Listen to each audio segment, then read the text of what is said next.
tous, ravi de vous retrouver dans l'émission Arrête ton cinéma le mag, on est de retour. Ça y est, c'est le printemps, il fait beau, on est en extérieur. Mais ça n'empêche pas d'aller se divertir dans les salles de cinéma. Et au programme cette quinzaine, je vous propose de faire un tour dans les salles avec la nouvelle comédie d'Éric Laven. Ça s'appelle Chamboule-tout et ça sort dans quelques jours dans les salles. On vous parlera de cette sortie agrémentée de quelques anecdotes. Du côté des news cinéma cette semaine, on fera le plein d'actualité avec qui? Dora, l'exploratrice, qui débarque avec son sac à dos dans les salles. Et enfin, elle nous en dit un petit peu plus avec une première bande-annonce qu'on vous dévoilera dans quelques instants. Et enfin, on partira du côté de la cinémathèque parisienne. Et oui, puisqu'une petite polémique a lieu actuellement à cause d'un acteur, on vous dira lequel tout à l'heure. Et enfin, on a le titre du prochain Terminator qui sort cet été dans les salles. On va vous dévoiler tout ça au cours de l'émission.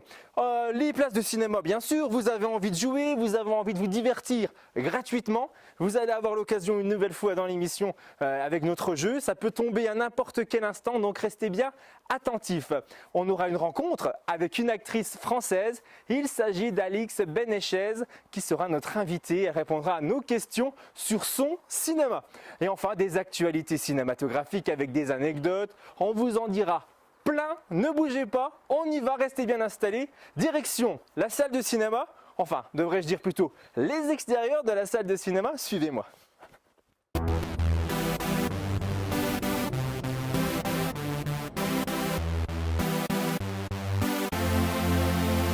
Allez, c'est parti avec la sortie de la quinzaine. Je vous ai sélectionné le film Chamboule-tout dans quelques jours dans les salles. C'est le nouveau film réalisé par Éric Laven avec au casting Alexandra Lamy, José Garcia ou encore Michael Youn pour cette comédie française qui raconte l'histoire de Béatrice qui célèbre avec les siens la sortie de son livre dans lequel elle raconte l'accident de son mari qui a bouleversé leur vie. Frédéric a perdu la vue et ne peut s'empêcher de dire tout ce qu'il pense, tout. Et oui, c'est devenu un homme imprévisible et sans filtre, bien que toujours aussi drôle et séduisant.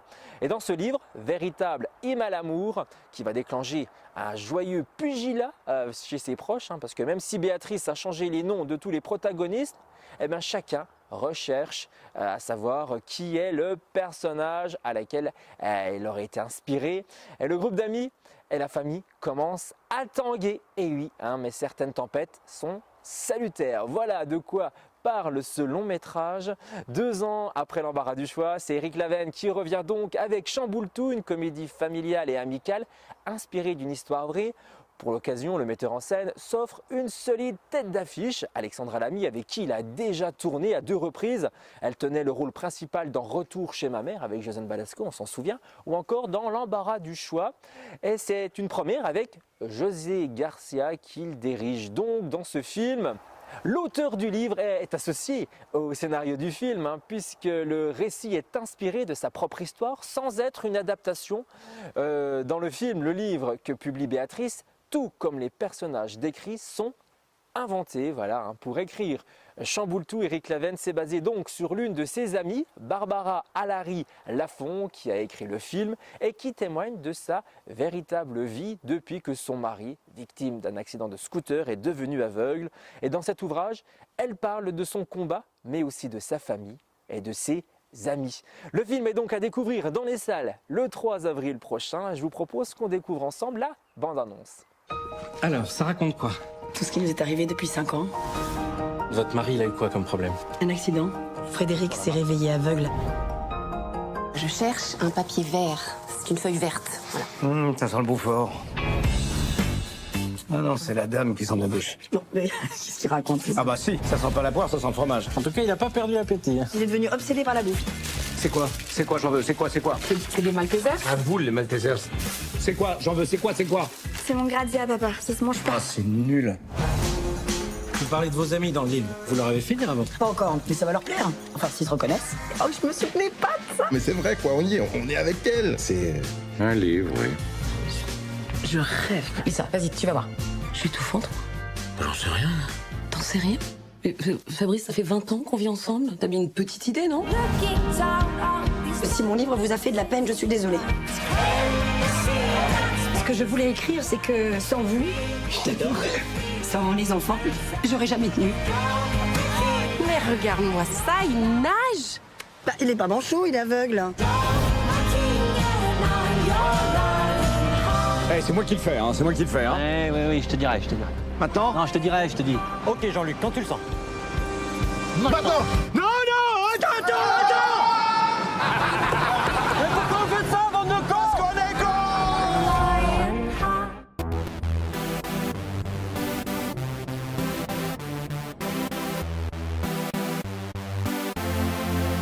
Allez les amis, c'est parti avec quelques actualités cinéma. Il est temps de mettre votre sac à dos puisque je vous emmène à l'aventure. On en parlait encore ici il y a quelques mois dans l'émission. Dora sera bien de retour en chair et en os au cinéma. On a eu Indiana Jones, Lara Croft. Et bien écoutez, voici Dora dans Dora et la cité perdue. La jeune exploratrice a bien grandi et après des années à explorer la jungle, la jeune fille incarnée à l'écran par Isabella Moner se prépare donc à vivre l'épreuve la plus difficile de sa vie, l'entrée au lycée. Et oui, mais son âme d'exploratrice ressurgit quand elle est enlevée par le méchant Powell qui veut se servir d'elle afin de retrouver ses parents, mais également la fameuse Cité d'Or. Ce film d'aventure inspiré du célèbre dessin animé de 8 saisons quand même, Dora l'exploratrice est mis en scène cette fois-ci par James Bobbin à qui l'on doit le film Les Puppets, Le Retour ou encore Alice de l'autre côté du miroir. Des noms et une première bande-annonce qui nous promettent un beau divertissement familial. On va vous montrer cette bande-annonce dans un instant. Et côté casting, Eva Longoria et Michael Pena incarneront donc les parents de Dora. Je vous laisse découvrir les premières images de l'exploratrice sur grand écran. Bonjour Dora. Laissez-moi par là. Tu vas nous aider à trouver tes parents et la Cité d'Or. On est où? Il n'y a que la jungle ici. Je vois 3 mercenaires armés. Regardez, Dora a pris un couteau pour la visite au musée. Suivez-moi si vous voulez rester en vie. Je travaille avec tes parents, vous êtes tous en danger. On va mourir ici. Oh, faut quand même pas exagérer. Enlevez-moi ça. Babouche, elle connaît le singe. Bah oui, normal. C'est maintenant ou jamais.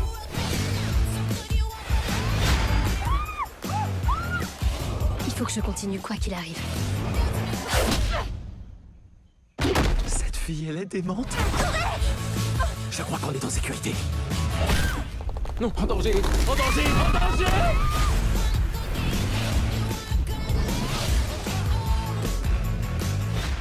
Polémique ou pas, c'est à vous d'en juger. Effectivement, les rétrospectives ou encore les expositions organisées par la Cinémathèque française sont toujours de grande qualité. Et la dernière en date, celle consacrée à l'immense Sergio Leone, ne déroge pas à la règle. Et en avril 2020, la vénérée institution gardienne du 7e art consacrera donc sa rétrospective à l'immense comédien que fut Louis de Funès, et oui, le champion absolu du box-office français, certes un peu tard dans sa carrière. C'est une annonce qui a fait réjouir les admirateurs très nombreux du comédien, décédé à l'âge de 68 ans, mais qui semble aussi être en contradiction avec certains. Voilà. Alors, est-ce que Louis de Funès mérite une exposition ou non à la Cinémathèque française? C'est à vous d'en juger. J'ai nommé. J'aimerais passer ma commande, s'il vous plaît. J'ai nommé Louis de Funès. Ah, excuse me, but I have reserved one table for me. I am Mr. Young.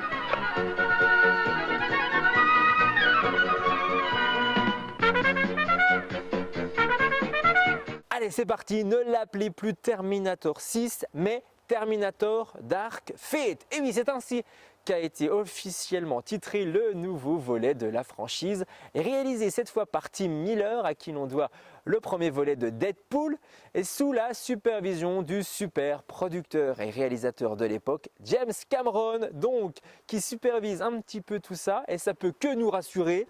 Et dans ce 6e opus, qui n'est pas, attention, la suite de Genesis, mais bien de Terminator 2, voilà, donc l'intrigue ne reprend pas en compte les épisodes 3, 4, 5, qu'on a pu voir en salle dernièrement. Cette fois-ci, ça sera emmené par l'emblématique Arnold Schwarzenegger, qui reprend donc son rôle de bon vieux T-800. Terminator Dark Fate sera également l'occasion de revoir Linda Hamilton de retour dans son célèbre rôle de Sarah Connor, voilà. Ça fait un moment qu'on n'avait pas vu forcément sur grand écran et du côté des nouveaux, tout est un peu secret encore pour le moment. Terminator Dark Fate de Tim Miller sortira donc sur nos écrans le 23 octobre prochain. Les amis, c'est le moment que vous attendez tous. Il est temps de jouer avec l'émission. Vous allez pouvoir emporter vos 2 places de ciné dès maintenant en découvrant une bande-annonce masquée. On l'a cryptée volontairement. À vous d'essayer de déchiffrer tout ça et de nous donner votre réponse. Direction notre page Facebook, un message privé, vos coordonnées bien sûr.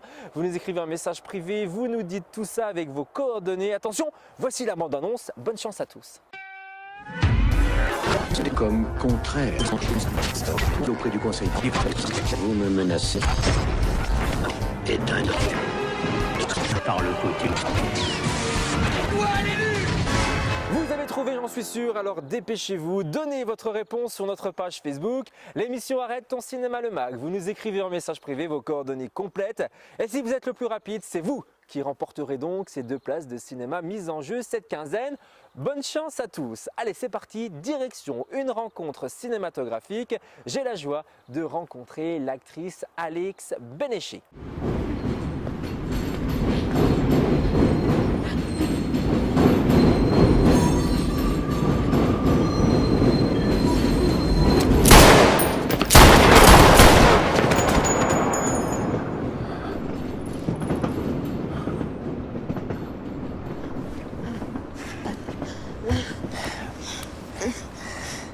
Ça va aller. Ça va aller. Je suis blessée par balle. Mais trop assis, je suis blessée. Ça va aller. We gotta go. Je suis désolé. Come on.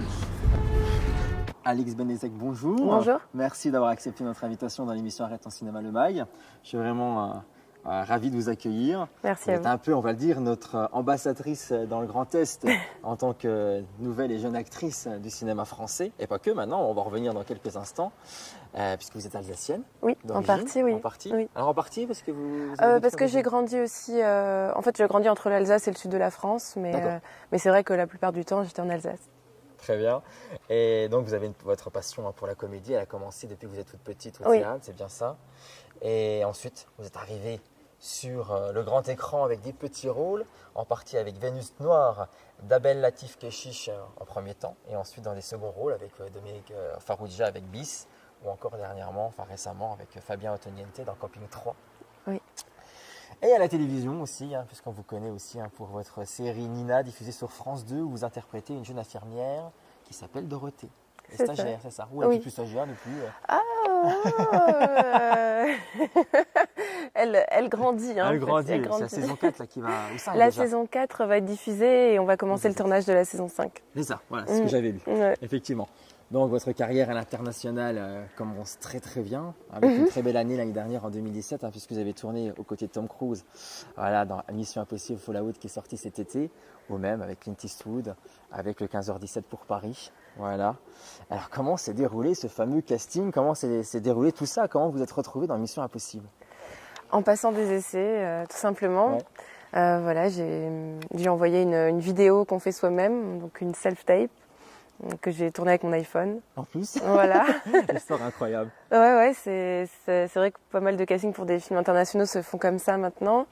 Et j'ai envoyé cette vidéo et puis j'ai été choisie comme ça. Vous êtes retrouvée policière face à Tom Cruise. Voilà, c'est ça.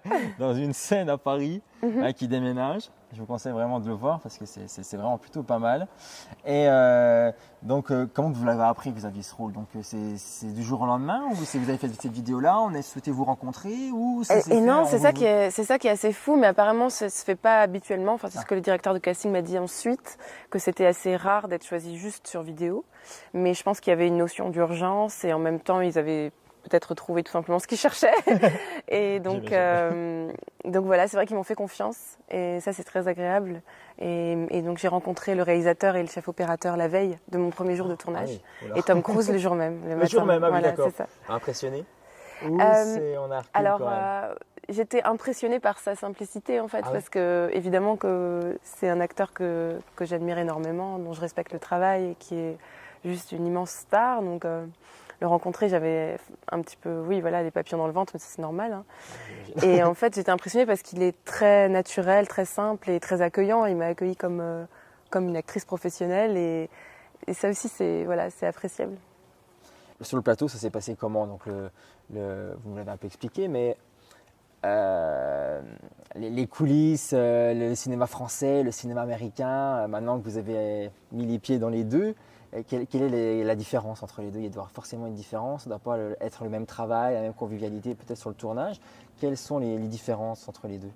Je ne sais pas s'il y a de réelles différences. Oui. Je pense que chaque tournage est forcément différent, ne serait-ce que par l'utilisation de la caméra. Là, c'était tourné en pellicule, donc ça, c'était déjà différent. Oui, parce qu'il y a de moins en moins aujourd'hui. Oui, ouais. Moi j'aime beaucoup personnellement, je trouve que ça apporte une c'est matière, le charme en plus, un clair. Les puristes vont être l'image. d'accord. Donc évidemment, il y a énormément de techniciens. On était, je crois qu'il y avait environ 1000 techniciens par jour, donc c'est une organisation qui est très très impressionnante. Et puis l'ambiance en même temps était assez sympathique, assez chaleureuse. Donc voilà, peut-être qu'en termes de moyens et de technicité, c'est différent. Mais sinon, c'est la même après, ambiance c'est la sur le même plateau. passion, Oui, c'est le ça. même amour du cinéma, que ce soit un petit film ou un grand film. On retrouve à chaque fois ce même amour du cinéma. Et ça, voilà, je ne vois pas de différence avec ça. Bon, on le saura, voilà, parce qu'on s'imagine forcément qu'il y a des différences entre le cinéma français et américain. Et là, vous nous prouvez le contraire, donc c'est super sympa. Et des nouveaux projets à l'international prochainement? Alors, je suis en train de tourner une série qui s'appelle Alice in Paris, et qui est une mini-série qui était essentiellement pour Internet. Oui. Et il y avait une version française, une version américaine. Et on a été acheté par une télévision américaine, une chaîne du câble. Donc on tourne la saison 3 jusqu'à fin septembre. Et on est passé à un format de 26 minutes, qui est le format sitcom classique. Oui. Là-bas, voilà, vous avez l'air de bien connaître. D'accord. Et en France, chez nous, vous partez ou restez un peu avec pour le nous? moment, je vais rester un petit peu avec vous pendant quelques mois, puisqu'il y a le tournage de la saison 5 de Nina qui va commencer. J'ai 2 films en préparation et puis une pièce de théâtre. Aussi, ça me tenait vraiment à cœur. J'ai commencé par le théâtre. Pour moi, c'est la colonne vertébrale d'un acteur, c'est l'âme d'un acteur et c'est important et ça me manquait. Donc j'étais très heureuse. J'ai retrouvé une metteur en scène avec qui j'ai déjà travaillé. J'avais fait un Marivaux avec elle. Les Serments indiscrets, c'est Anne-Marie Lazzarini. Et là, on va jouer en mars-avril prochain une pièce qui s'appelle Les Rivaux. Et j'ai hâte de commencer les répétitions. Alors des projets, donc ça se passe bien pour vous pour le moment, c'est super, je vous le souhaite. Et là, on va vous mettre dans la peau d'une spectatrice. Voilà. Ça me fait plaisir parce que, vous savez, je suis cinéphile avant d'être actrice. Ah, ça fait plaisir. Je vais voir à peu près un film par jour. Ah oui. Quand je finis le tournage, je suis à la dernière séance de 22h, parfois minuit le samedi soir. Je suis là. Donc vous voyez tous les films à l'affiche. Quasiment tous les films, ouais. Ah mais c'est impressionnant. Mais de tous les films, alors, parce que tous les genres, ou comment que ça se passe vous réfléchissez pas, c'est vous arrivez devant le cinéma et vous dites je vais voir ça. Je vais réfléchir en termes de priorité de films à voir, c'est-à-dire qu'il y a des films qui m'excitent plus que d'autres et que j'ai envie de voir tout de suite. Mais après, je trouve que c'est important de déguiser son regard et puis ça me nourrit, quoi. C'est ma nourriture en tant qu'actrice. C'est important de voir le travail des autres j'apprends énormément de choses. Donc oui. Et c'est quel film alors que vous avez vu là dernièrement, sans compter celui du festival, bien entendu, on n'en parle pas. J'ai un gros coup de cœur pour The Guilty. Je trouvais que c'est un film magnifique. J'ai vu Burning aussi, qui m'a beaucoup marqué. À un point, c'était assez rare qu'un film me marque comme ça parce que j'étais. Bon, je vais pas spoiler les spectateurs qui l'ont pas vu, mais après le film, j'étais là en train de chercher l'héroïne. L'héroïne. Ah, l'héroïne. Mais je veux savoir ce qui se passe. J'étais vraiment, il y a des films comme ça. Il y a des films qui nous marquent. Coréen là. Je sais pas si vous êtes d'accord. Mais... je l'ai pas vu, mais j'en ai entendu parler effectivement. C'est fascinant. Et un acteur ou une actrice qui vous fait rêver en tant que spectatrice? Alors, attention, parce que c'est que vous demandez à un acteur, c'est toujours un peu délicat. Qui me fait rêver, je ne sais pas si c'est le terme, je dirais plus. Parce que je veux dire préféré, mais c'est pareil. Il y a un acteur ou une actrice, c'est forcément quand il est à l'affiche, vous dites il faut que je vois son travail. Ça dépend des films en fait. Je suis plus marquée par des histoires et par des acteurs qui vont m'emmener dans une histoire ou qui vont me raconter quelque chose. Alors évidemment, je sais que ça paraît un peu bateau de dire ça, mais c'est la vérité. Meryl Streep, c'est une actrice qui à chaque fois, il y a une telle authenticité que j'y crois. Je vois même pas une actrice en fait, je vois une personne. Je vois même pas un personnage, je vois une personne en fait à l'écran et voilà. Ou récemment Adam Driver dans le film de Spike Lee, par exemple. Mais il y en a tellement, c'est difficile à chaque fois de donner un nom. Ça donne une idée un peu de votre regard également de ce côté-là. Alors il y a Nils Arestrup en France que vraiment c'est un acteur qui m'impressionne beaucoup. Enfin, je l'ai vu au cinéma et puis au théâtre. Ouais. Vous aimeriez travailler avec lui? Pourquoi pas, après, on verra. Mais... C'est pas moi qui vais décider ça, non, mais quoique, ouais. je sais pas, mais on sait en pas, tout cas, c'est un acteur dont j'admire beaucoup le travail. Ouais. Et votre plus beau souvenir de cinéma, vous, en tant que spectatrice, qui vous a marqué, un premier film En tant que spectatrice, peut-être Mulholland Drive de David Lynch. C'est un film que je peux voir, revoir et... C'est un film qui... Je dis tout le temps que la caméra capte l'inconscient. C'est pour ça qu'il n'y a rien à faire en fait devant... Enfin, il n'y a rien à faire. C'est pas nécessaire de jouer plus que la situation puisque tout le travail se fait en amont. Puis ensuite, il y a juste à être là au moment présent. Mais je trouve que ce film-là parle à notre inconscient. Et donc, en fonction du moment où on va voir ce film, il se produit d'autres choses. C'est un film qui nous hante, en fait, un petit peu, je trouve. Oui, c'est vrai qu'on y pense beaucoup après la projection, ouais, c'est clair. Ouais. C'est clair. Merci beaucoup, Alix. C'est super sympathique pour cette rencontre. C'était bien sympa. Plein de beaux projets pour vous et puis au plaisir de se revoir. Avec joie, merci à vous. Beaucoup. Au revoir. À bientôt. À bientôt. Allez, c'est parti avec les premières images et pas loin de 8 ans après Les Petits Mouchoirs et ses 5,4 millions d'entrées, Guillaume Canet convie à nouveau sa bande de potes avec Nous finirons ensemble. Le long métrage qui sortira dans les salles le 1er mai prochain révèle une bande-annonce où les personnages se retrouvent dans une ambiance aussi chaleureuse que conflictuelle. L'histoire du long métrage prend place donc dans un contexte d'amitié éclatée et le casting du premier volet est bien de retour dans cette suite qui a été de nouveau tournée au Cap Ferret. François Cluzet, Marion Cotillard, Gilles Lelouch, Laurent Lafitte, Benoît Magimel, Pascal Arbillot et même Valérie Bonneton ont tous repris leurs personnages respectifs. Seuls José Garcia et Clémentine Bayer, qui s'étaient déjà donné la réplique dans la comédie française footballistique Les Seigneurs, sortie en 2012, font quant à eux partie des nouveaux venus dans ce film qui sort donc au mois de mai dans les salles. Et voici la bande-annonce. Je comprends pas. Je te dis que je vais pas bien, que j'ai besoin d'être seul. Et toi, t'invites une bande de potes que j'ai pas vu depuis bientôt 3 ans pour faire une fête? Tu m'as manqué, mon pote. Alors, on va peut-être pas rester, hein. Ah ouais, carrément. Véro arrive dans 2 jours et moi, évidemment, j'étais censé me barrer. On voulait juste te faire une surprise pour ton anniversaire. Mais je ne veux pas fêter ce putain d'anniversaire! Merde! C'est pas parce qu'on a été potes pendant 20 ans qu'on est obligé de le rester, hein. Max, on est revenu parce qu'on n'a pas envie de vivre sans toi. Puis tu le sais bien, t'étais comme mon grand frère, pas tes d'autres grands frères à tous. Je vous rappelle, je vous laisse des textos depuis une demi-heure. Ça fait 4 fois que Mila se réveille, en sursaut à cause de vos cris. J'en peux plus. Max, il fait rien, il est là pour se reposer, c'est moi qui m'occupe de tout. Je vais pas dormir ici, je vais pas passer ma vie à dormir avec tes gosses. Il faut qu'elle dorme. Catherine, ça me fait plaisir. Mais non! C'est chiant, Paris Poppins. Bah, tu veux pas de moi, alors?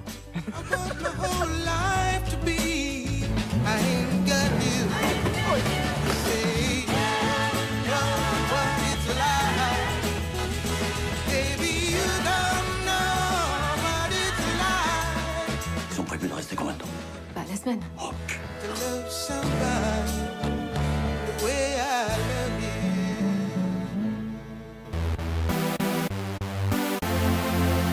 Allez, c'est parti les amis avec quelques anecdotes cinéma. Et le saviez-vous que dans Pulp Fiction, Vincent Vega, interprété par John Travolta, conduit une Chevelle de 1964 qui n'est autre que la voiture personnelle du réalisateur Quentin Tarantino. Et cette même voiture aurait été volée durant le tournage du film. Autre anecdote, on part dans l'espace avec Armageddon, réalisé par Michael Bay. Et c'est l'acteur Ben Affleck qui a posé une question plus que pertinente à son metteur en scène sur le scénario du film. Pourquoi il n'aurait pas été plus facile d'envoyer dans l'espace des astronautes qui auraient appris à forger plutôt que d'entraîner des foreurs à aller dans l'espace? C'est vrai que cette question est plus que pertinente et le metteur en scène lui aurait tout simplement répondu de se la fermer. Et voilà les amis, c'est déjà l'heure de se quitter, c'est la fin de l'émission, mais on ne se quitte pas ainsi, puisque je vous propose de faire un petit tour sur un tournage d'un film avec la photo de tournage. Et là, je vous emmène sur Jurassic Park, réalisé par Steven Spielberg dans les années 90. Révolution pour les effets spéciaux dans le monde du cinéma, plus vrai que nature, mais pas seulement en juger cette photo, regardez plutôt, et oui, bel et bien des dinosaures ont réellement envahi le studio pour quelques scènes, comme quoi tout ne se faisait pas encore numériquement à l'époque. Voilà donc pour ce petit détour à Los Angeles dans les studios de Jurassic Park. Il est temps de se dire au revoir, j'espère que vous avez passé un agréable moment. Retrouvez cette émission en replay sur viavauge.tv ou encore sur notre page Facebook Arrête ton cinéma le mag. Passez du bon temps dans les salles obscures, je vous dis à très vite et moi j'y vais, je vais me balader, mais quoi, direction bien sûr les salles obscures. Bye bye.